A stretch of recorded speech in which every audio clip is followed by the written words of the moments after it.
تو جب نماز ختم ہوئی تو مولانا روم نے ابن عربی کے پوتے سے کہا یہ قبلہ نے جو 2 مرتبہ آپ کے ایک ہی سورہ جو پڑھا ہے سورہ کافرون، ایک کافرون تمہارے لیے تھا، ایک کافرون میرے لیے تھا.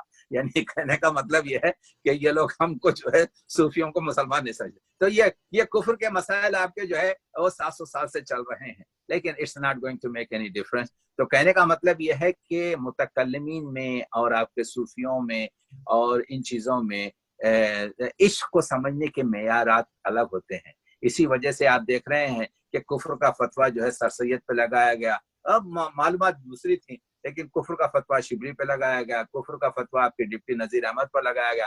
مگر کفر کا فتویٰ جو لگایا گیا ہے اقبال پر وہ تصوف کی بنا پر لگایا گیا ہے کہ یہ رام کو فلاں کہتا ہے، یہ آپ کے جو ہے فلانی کو فلاں کہتا ہے، یہ تیرت کو جو ہے لا الہ کا موتی کہتا ہے. تو اگر آپ مسجد خطیب دلدار علی کے جو ہے وہ مسائل کو دیکھیں جس میں علامہ اقبال پر کفر کا فتویٰ لگایا گیا ہے، بیشتر آپ کے جو ہے قلندری اور تصوفی. جی بہت بہت شکریہ ڈاکٹر صاحب. آپ نے جو ہے میرا خیال ہے کہ کوزے میں دریا کو بند کر دیا ہے. ایک سوال اور ہے اور یقیناً وقت زیادہ ہو رہا ہے اور آپ کو بھی ایک دوسرا پروگرام بھی ہے، مجھے اندازہ ہے 3 بجے تو آپ کو جانا ہوگا. ہاں آج ہمارا جو ہے ایک پروگرام اچھا ہے، اگر لوگ سننا چاہیں. آپ کے جو ہے کہتے ہیں کہ غالب کا ہے انداز بیاں، اور وہ اردو انسٹیٹیوٹ کی جانب سے شکاگو کی جانب سے ہو رہا ہے، اور اگر لوگوں کے پاس وقت ہے تو وہ کنٹیکٹ کر سکتے ہیں آپ کو. جی ضرور. سوال یہ پوچھا ہے کہ خودی جو ہے ہاؤ کین اٹ ریموو انا فرام اے پرسن؟ مطلب خودی اور انا کیا ایک ہی چیز ہے یا 2 ڈفرینٹ چیزیں ہیں؟ میں اس کو ریپلیس کر رہا ہوں. جی ہاں جی ہاں، یہ ایک بڑی آپ کے جو ہے یہ بھی ایک غلط فہمی ہے. انا ایگو جو ہے، دیکھیے خود علامہ اقبال نے آپ کے دیباچے میں لکھا ہے کہ خودی کو علامہ اقبال کے اس فلسفے سے پہلے صرف ایگو کے طور پر، اور انا جو ہے ایک نیگیٹو ہے. انا جو ہے اپنے آپ کو پر بالغی کا احساس ہے. خودی جو ہے اپنی ارزش کو جاننا ہے. یعنی فرض کیجئے کہ ایک پتھر میں جو وزن ہوتا ہے وہ اس کی خودی ہے. ہر اقبال کا مصرع ہے کہ ہر موجود میں خودی موجود ہے، یعنی پتھر میں بھی خودی ہے. پتھر کی خودی کیا ہے؟ وہ اس کا وزن ہے. آپ ایک جھاڑ کو کاٹ رہے ہیں تبر سے، ایک سوٹ سے، تو جو مزاحمت ہو رہی ہے وہ جھاڑ کی آپ کے جو ہے خودی ہے. تو ہر پیکر ہستی ز اسرار خودیس، جو چیز بھی موجود ہوگی دنیا میں وہ خودی رکھے گی. تو انا کا مسئلہ جو ہے انسان میں ایک نیگیٹو چیز ہے، جو ایک خودی کے معنی جو ہیں اپنے مقام کو سمجھنا اور اپنے عزم کو اور اپنے اختیار کو اور اپنی کوشش کو بالغی کے اس پر لے جانا. یعنی دیکھیے قرآن مجید کی آیت ہے کہ انسان کچھ نہیں سوائے کوشش کے. تو کوشش بھی ایک قسم کی خودی ہے. تو خودی میں ایک تو اس بات ہے کہ خودی موجود ہے، دوسرے جو ہے خودی جو ہے اس کے بعد اس کا احساس ہونا چاہیے، اور پھر اس کی ترقی ہونی چاہیے، پھر اس کی تکمیل ہونی چاہیے. تو جب آپ خودی کو احساس کر کر اس کی تربیت کر کر اس کو تکمیل پر پہنچائیں گے، تب آپ کو اس کا جو ہے ثمر یا فروٹ ملے گا، اور اس کا نام ہے آپ کے جو ہے مرد مومن، مرد مجاہد، مرد کامل، superman, whatever you call it. تو اس وجہ سے آپ دیکھتے ہیں کہ بعض وقت ایک انسان ایک لشکر کا کام کر جاتا ہے، وہ خودی کی وجہ سے ہے.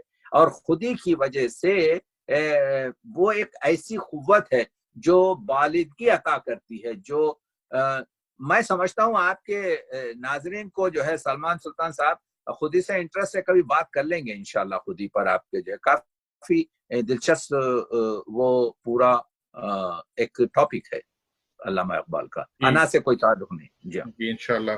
میرا خیال ہے کہ اب سوال و جواب کا سیشن ختم ہوتا ہے، بس ہم اپنے اختتام کی طرف چلتے ہیں. ڈاکٹر صاحب آپ کی اجازت سے میں کچھ باتیں کرنا چاہوں گا کہ جیسے آپ نے ذکر کیا کہ تصوف جو ہے وہ بین المذاہب کے لوگوں کو جمع کرتا ہے، انٹرفیتھ کا بھی نام ہے. تو سلسلہ عظیمیہ کے تحت ہر سال ایک انٹرفیتھ پروگرام ہم منعقد کرتے ہیں 10 اگست کو ایڈم ڈے کے نام سے، اور اس میں مختلف مذاہب کے لوگوں کو بلاتے ہیں، جس میں جیوش، کرسچن، ہندو، اور دوسرے مذاہب کے جو لوگ ہیں وہ آتے ہیں، اور اس کا جو عنوان ہے یا اس کا جو تھیم ہے وہ یونٹی ان ڈائیورسٹی ہوتا ہے. اور اسی سلسلے کا ایک پروگرام جو ہے وہ 10 اگست کو اب جو ہے ہونے والا ہے، لیکن وہ پروگرام آن لائن ہوگا کیونکہ بیکاز آف COVID-19 جو ہے وہ گیدرنگس نہیں ہو رہی. تو ہم نے جو اس پروگرام کو آن لائن رکھا ہے، جو کہ UK، USA، کینیڈا، رشیا میں ایک ساتھ جو ہے وہ پروگرام دکھایا جائے گا یوٹیوب پہ. تو آپ لوگ جو ہے انویٹیشن یہ بھیج دیا ہے، اس میں آپ ضرور اس میں شرکت کیجیے گا. اور ایک اور چیز جیسے آپ نے ذکر کیا سلسلہ عظیمیہ کا، کہ جو کہ حضور قلندر بابا اولیاء کے نام سے قائم ہوا، اور سلسلہ عظیمیہ جو ہے وہ تمام سلاسل کی تعلیمات کا تسلسل ہے. فرق یہ ہے کہ سلسلہ عظیمیہ نے موجودہ دور جو کہ سائنسی دور ہے اس کے مطابق تصوف کی تعلیمات کو پیش کرنے کی کوشش کی اور وہ کر رہے ہیں. تو میں ایک ویڈیو کلپ چلانا چاہوں گا، 8 منٹ کی ہے، جس میں عظیمی صاحب کی جو علمی خدمات ہیں وہ دکھائی گئی ہیں. تو آپ جسٹ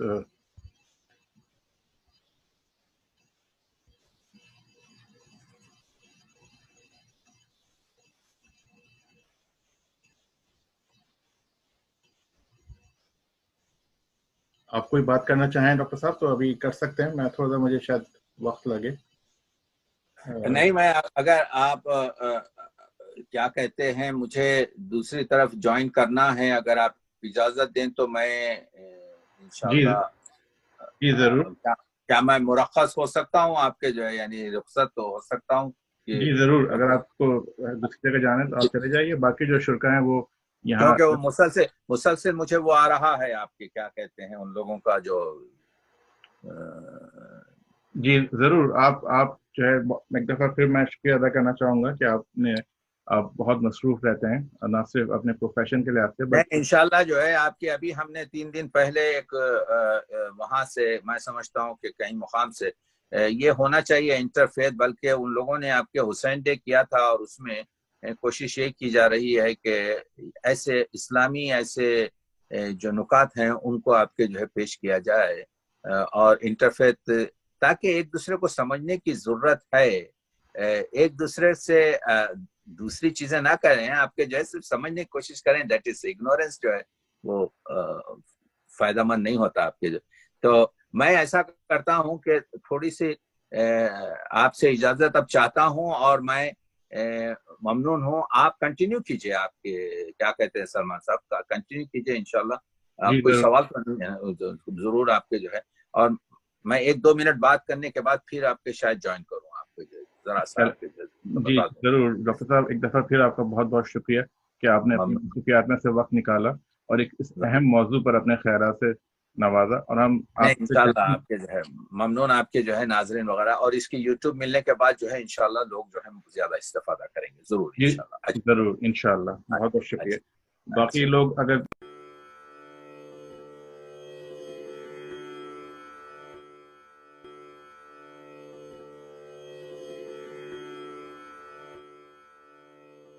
سلسلہ عظیمیہ 1960 میں قائم ہوا. حضرت محمد عظیم برخیہ قلندر بابا اولیاء کے اسم گرامی سے منسوب یہ سلسلہ ایک علمی اور روحانی سلسلہ ہے. قلندر بابا اولیاء نے عوام الناس کو معرفت کی راہوں پر بلانے اور روحانی علوم کی تفہیم کے لیے ایک کتاب لوح و قلم تصنیف فرمائی. قلندر بابا اولیاء نے بہت کم لوگوں کو بیعت کیا. آپ کے حلقہ ارادت میں ایک نوجوان شمس الدین انصاری بھی تھے. قلندر بابا اولیاء نے انہیں خواجہ کا لقب عطا فرمایا. قلندر بابا اولیاء نے اپنے شاگرد خواجہ شمس الدین عظیمی کی تربیت پر خاص توجہ دی. انہیں روحانی علوم کے اسرار و رموز کے بارے میں بتایا اور ریاضت و مجاہدوں کے کٹھن مراحل سے گزارا.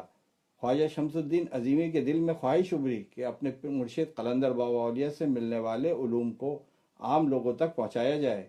حضرت بابا صاحب سے اجازت لے کر خواجہ شمس الدین عظیمی صاحب نے کراچی سے شائع ہونے والے اس وقت کے ایک بڑے اخبار روزنامہ حریت میں روحانی علاج کے نام سے ہفتہ وار کالم لکھنا شروع کیا. روزنامہ حریت کے سنڈے ایڈیشن میں شائع ہونے والے کالم روحانی علاج میں مسائل کے روحانی علاج کے علاوہ خوابوں کی تعبیر، کلر تھراپی، پیراسائیکولوجی اور دیگر موضوعات پر تحریریں شامل ہوتیں. روزنامہ جسارت کراچی کے ایڈیٹر عبد الکریم عابد کے مسلسل اصرار پر آپ روزنامہ جسارت کے لیے کالم لکھنے لگے. اس کے بعد آپ کو اس وقت کے ایک بڑے اخبار روزنامہ مشرق کی طرف سے کالم نگاری کی دعوت دی گئی. اب خواجہ شمس الدین عظیمی صاحب کے کالم روزنامہ مشرق میں شائع ہونے لگے۔ اس کے ساتھ کراچی سے گجراتی زبان میں شائع ہونے والے کثیر الاشاعت اخبار ملت گجراتی میں مسائل کے حل پر مبنی کالم ہر ہفتے شائع ہوتے تھے۔ 1975 میں پاکستان کے کثیر الاشاعت اردو روزنامہ جنگ کے ایڈیٹر ان چیف میر خلیل الرحمان نے خواجہ شمس الدین عظیمی صاحب کو روزنامہ جنگ اور بعد ازاں اخبار جہاں کے لیے کالم لکھنے کی دعوت دی۔ روزنامہ جنگ کراچی، راولپنڈی، کوئٹہ اور جنگ لندن، جنگ لاہور میں آپ کے کالم روحانی ڈاک کے نام سے شائع ہوئے۔ اخبار جہاں میں بھی آپ کا کالم ہر ہفتے شائع ہوتا تھا۔ خواجہ شمس الدین عظیمی صاحب کی شدید خواہش تھی کہ روحانی علوم اور جدید علوم کو ایک ساتھ پیش کرنے کے لیے وہ اپنا ایک رسالہ شائع کریں۔ اس مقصد کے لیے قلندر بابا اولیاء کی اجازت سے روحانی ڈائجسٹ کے ڈکلریشن کے لیے درخواست دی گئی۔ روحانی ڈائجسٹ کا پہلا شمارہ دسمبر 1978 میں منصہ شہود پر آیا۔ 27 جنوری